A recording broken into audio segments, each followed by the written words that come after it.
Have you ever wondered who was responsible for the transatlantic slave trade?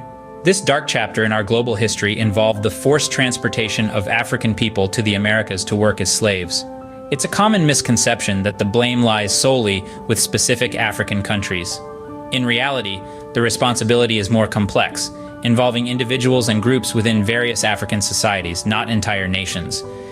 This trade was a tangled web of economic, social, and political factors. It's a complex historical phenomenon with diverse contributors. Firstly, we delve into the economic factors. The economic incentives of the transatlantic slave trade were robust and multifaceted. In an era of burgeoning mercantile capitalism, where wealth was power, the slave trade was a lucrative business. European traders, in their quest for profits, offered a vast array of goods, firearms, textiles, and other manufactured commodities, in exchange for African slaves. These goods, often superior to what was locally available, were irresistible to some African societies, further fueling the slave trade. But the economic story doesn't end there. Across the Atlantic, the Americas were coming into their own as a global economic powerhouse. At the heart of this economic growth were the vast plantations, sprawling fields of sugar, tobacco, and cotton. These plantations were labor-intensive, requiring a large workforce to maintain productivity. African slaves, forcibly transported across the Atlantic, were seen as the answer to this labor demand. This economic interplay between Europe, Africa, and the Americas created a vicious cycle. The European demand for plantation goods drove the need for labor in the Americas. This labor demand, in turn, fueled the slave trade in Africa, perpetuating a cycle of exploitation and human suffering. Economic factors played a significant role, but they were not the only influences. The transatlantic slave trade was a complex system, driven not just by economic forces, but also by social, political, and cultural factors that we'll explore further. Now let's shift our attention to the roles of intertribal warfare and political factors.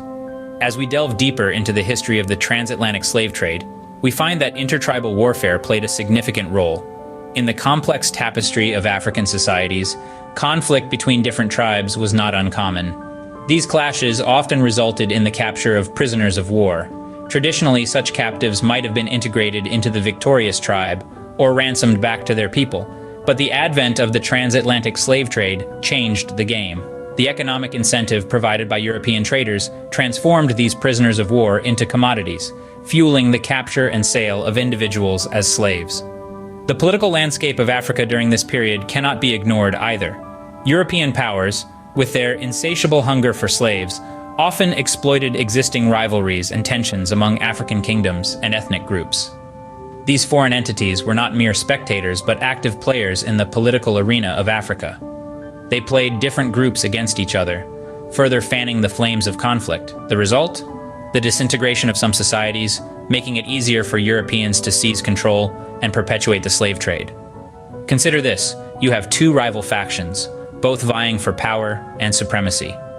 Along comes a third party, offering advanced weaponry, textiles, and other manufactured goods. This third party doesn't seek to mediate or bring peace. Instead, it fuels the conflict, providing resources to both sides, ensuring that the clash continues. As the factions weaken each other and their societies crumble, this third party swoops in, capitalizing on the chaos to further their own interests. This was the modus operandi of several European powers during the transatlantic slave trade. In essence, the political chessboard of Africa became a battleground for European powers, with the pawns being the very people of Africa, caught in the crossfires of intertribal warfare and political maneuvering. The political landscape and intertribal warfare were instrumental in the progression of the slave trade. Social factors also played a part in this dark chapter of history. Within the complex tapestry of African societies, there existed diverse customs and norms which inadvertently paved the way for the transatlantic slave trade. In certain societies, the concept of slavery was not new. Indeed, it was deeply rooted in their cultural fabric. It was not uncommon for individuals to be enslaved as a form of punishment for crimes committed. This was a practice that extended beyond the boundaries of Africa, evident in various societies across the globe. The law was not lenient, and the repercussions for breaking it were severe. But it wasn't just criminal activity that could lead to enslavement. Debt, too, was a significant contributor. Individuals unable to repay what they owed often found themselves in the unenviable position of slavery, their freedom forfeit until their debt was settled. In addition to this, Some societies had long-standing traditions where social status played a pivotal role in determining one's fate. Those from lower social strata, those deemed less influential or powerful, were more susceptible to being enslaved. These social factors, coupled with economic, political, and intertribal warfare considerations, created a potent mix that fueled the transatlantic slave trade. It is a sobering reminder of how societal norms and customs can shape history, often with devastating consequences. Society's norms and customs contributed to the perpetuation of the slave trade. So, who bears the responsibility for the transatlantic slave trade? It's a question that has echoed through the corridors of history, and the answer isn't as simple as pointing a finger at one group or another. The transatlantic slave trade was a complex, multifaceted historical phenomenon, not a straightforward case of perpetrators and victims. The intricate, often murky web of the transatlantic slave trade involved a wide range of actors, each playing their part in this dark chapter of our history. European slave traders ventured to the African continent, armed with goods and promises, seeking to exploit an existing system for their gain. But it wasn't just the Europeans. Some African societies were complicit too, drawn into the trade by the lure of wealth, power, or survival. They hunted their brethren, fueled by intertribal rivalries, political tensions, and economic incentives. And then were those Africans who saw an opportunity in the trade, playing the game for their own benefit, trading their fellow men for firearms, textiles, and other manufactured goods. So, the responsibility for the transatlantic slave trade? It's shared.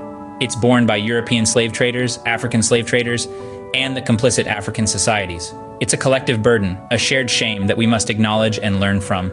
And let's not forget, it's a shared responsibility to ensure that such a tragedy never repeats itself.